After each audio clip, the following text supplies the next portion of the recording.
Hello and welcome to your weekly briefing for Global Conflict 1. In this video, I will be covering days 109 to 115, and as usual, doing my best to document the various political changes that have occurred within that time frame. So the big news from this past week has actually been House 7 declaring war on House 2. This was ultimately quite unexpected on my behalf.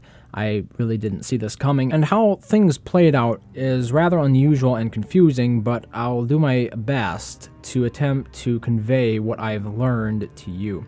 Now, I think we've discussed the fact before that House 2 and House 7 have had problems in leadership before in determining the direction they want to take the House in, or the Alliance, I should say, because House 7 and House 2 are both individual houses. However, House 2 was the majority house, so in general, things were lumped under the heading of House 2, that alliance.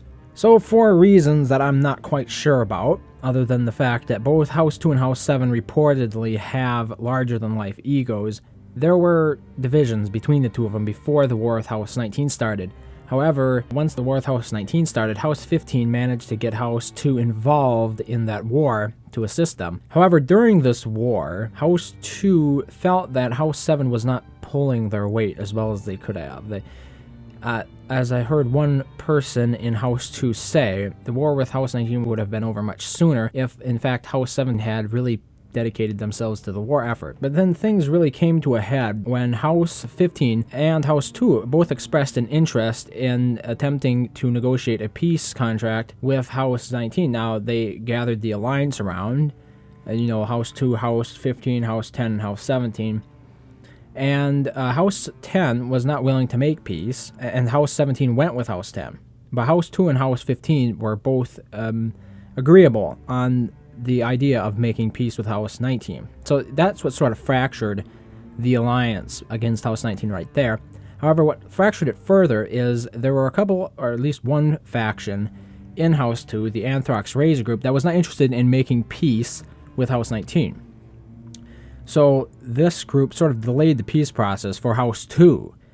And by the time, House 15 wanted to go ahead, so they made the ceasefire deal with House 19, and eventually it was finalized a little bit after last week, I believe, and House 15 is now at peace with House 19. However, House 2 was having a more difficult time of it, and they ultimately fractured when one of their players, I believe might have been a faction general or something, and I'm not sure which house they were even in at this point. It's very confusing to me.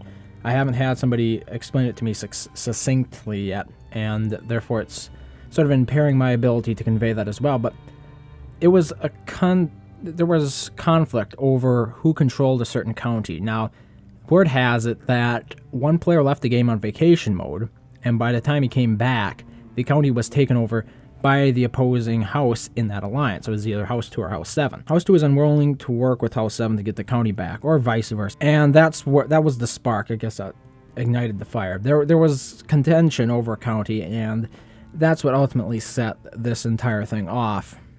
And once it was going, the entire thing split up. Before the actual division we had in the House 2 alliance, House 2, House 7, House 6, and House 12. And by the end of it, each one of them have sort of gone their own way. And now there is word that House 2 and House 7 might actually be making peace with each other.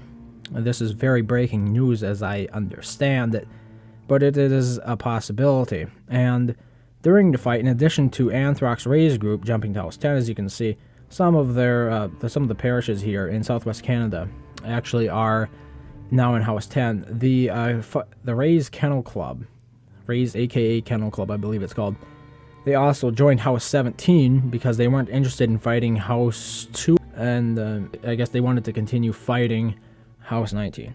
House 7 made peace with House 19 on their own, as did House 2.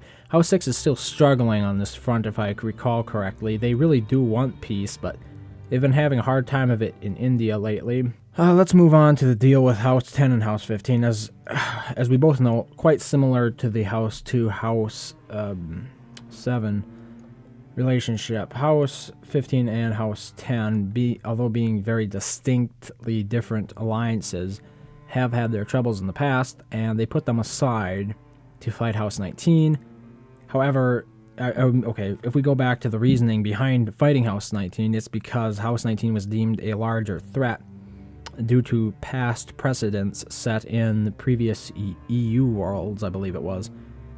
And the reason, I'd say why this bad blood, or how it got started, was with House 10 approaching other big alliances. You know, House 10 approached House 19 and House 2 for sure, and offered, you know, a split of the spoils if they were to join House 10 in a war against House 15. This ultimately didn't pan out, obviously, but it has, you know, the bad feelings between those two alliances have not subsided, even after working together against House 19. And that's what has divided them this entire time. Now, they didn't go to war. I thought last week that war looked very likely, but that hasn't become a reality as of this week yet. And it is really pressuring House 17 and House 10 to now make peace with House 19, because as House 10 sees it, House 15 sitting pretty much farming up faith points and gold is it's a danger to House 10, because they're still expending resources fighting House 19. And if this doesn't reach a conclusion soon, you know, they're going to be probably overextending themselves. Addressing the problem with the land in India, a player in House 15 got in contact with me, and by their account, they beforehand had agreed with House 10 that certain counties would be split up between them once invaded. Certain House 19 controlled counties would be split up. And northern India was one of those counties that was invaded by and promised to House 15. However, House 10 took it over in their stead, apparently, and insisted on keeping it and was unwilling to really work with that. At the same time, I believe House 6 was promised Central India, and House 17 South India. It was something to that effect. In return, you know, House 10 was promised a lot of the counties here, you know, Uzbekistan, Afghanistan, Pakistan. I'm not exactly sure how that all turned out, but that was a source of some conflict between the two of them. It was this failure on the part of especially House 10 to live up to land division promises made before the actual invasion. So, you know, it's the continued fostering of bad will between houses that it just hasn't righted any wrongs, I guess you could say. It hasn't buried that hatchet. But we have gotten to a point where House 15 has largely stopped caring about the northern India thing. Now, in regards to House 1, this is rather interesting. I had somebody contact me who was in House 1, and they tallied the ratio of fighters. House 15 versus House 1 was a ratio of 7-1.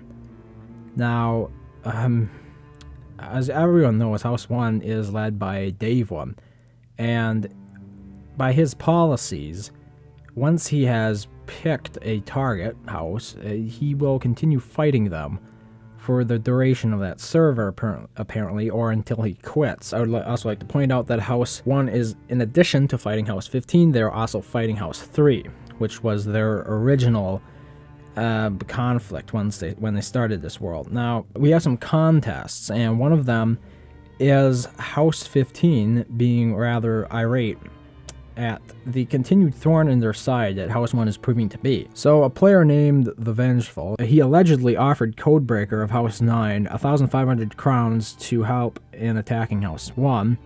In addition to the offer to Codebreaker, House 15 they're running a turkey shoot, and it has a prize of 900 crowns to the player who raises the most House 1 players. The House Marshal and Faction General of the winning player will get 120 and 240 crowns respectively as well.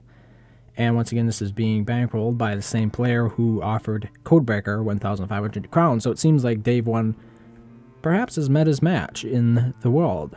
You know, somebody else who's willing to spend quite a bit of money to see the war won. While talking about contests, we also have House 7 running a contest for its members. Now, this contest might be off if House 7 has indeed made peace with House 2. But how it was working was, it's like most contests in the game when it comes to winning crowns. The player to raise the most House 2 and House 12 players will get a prize in the form of the largest crowns package. I'm pretty sure it's still active. House 12 has really been taken over by a different alliance completely, and House 2 might actually be making peace with House 7 in a very short time span. No promises there. That seemed to be very breaking news at the time when I got it. So like I said, things have happened quite quickly within this world, and I think it justifies going over the alliances again. Now, let's pretty much take it from the top. We have House 1 on their own, once again headed up by Dave 1, and they are at war with the House 15 alliance and House 3.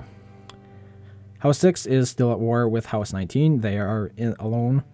House 3 is at war with House 1. We already mentioned that, but they are also part of their own, whatever.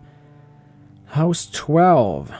As I mentioned before, they have no factions. There is no word currently on alignment, and they are at war with House 7 for now.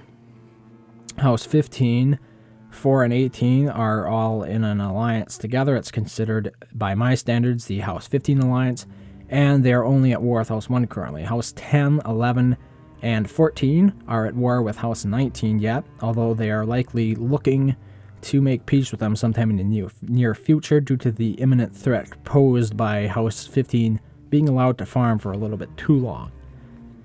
House 19, House 8, House 5, and House 13, all part of the House 19 alliance, and are at war with Houses 17, 10, and 6. Or should I say those respective alliances. House 17, House 20, and House 16 are part of that alliance as well, and they are, as I mentioned before, at war with House 19. House 9 has no known wars currently. House 7 is at war with House 2, obviously, and House 2 is at war with House 7. So moving on, let's cover the country level changes. Now, Greenland has flipped from neutral to House 7. Colombia, down in South America, has flipped from House 14 to House 10, obviously, because the glory race is up, and House 10 really wants to focus more on generating glory in this next round. Lastly, Japan has flipped from House 2 to House 17, which is really not all that surprising considering some of the stuff has gone down with House 2 in the past week. In regards to province changes, and this list is by no means comprehensive, Northwest Canada has flipped from House 7 to House 2, so if that was taken through war, that's definitely an advancement on House 2's part. Southampton Island in Canada has been flipped from House 2 to House 17. This might be part of one of their factions.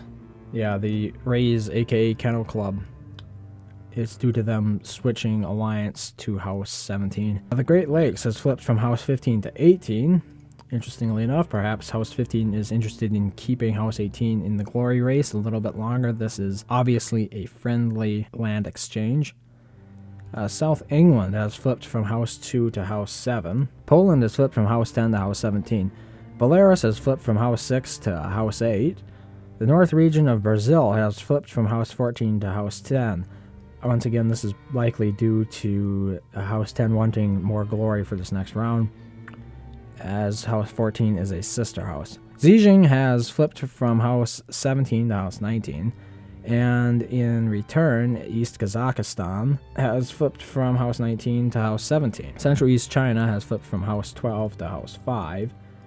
Not a whole lot of surprises right there, given the fact that House 12 is largely dissolved. Southeast China has flipped from House 19 to House 14. And Uzbekistan has flipped from House 10 to House 19.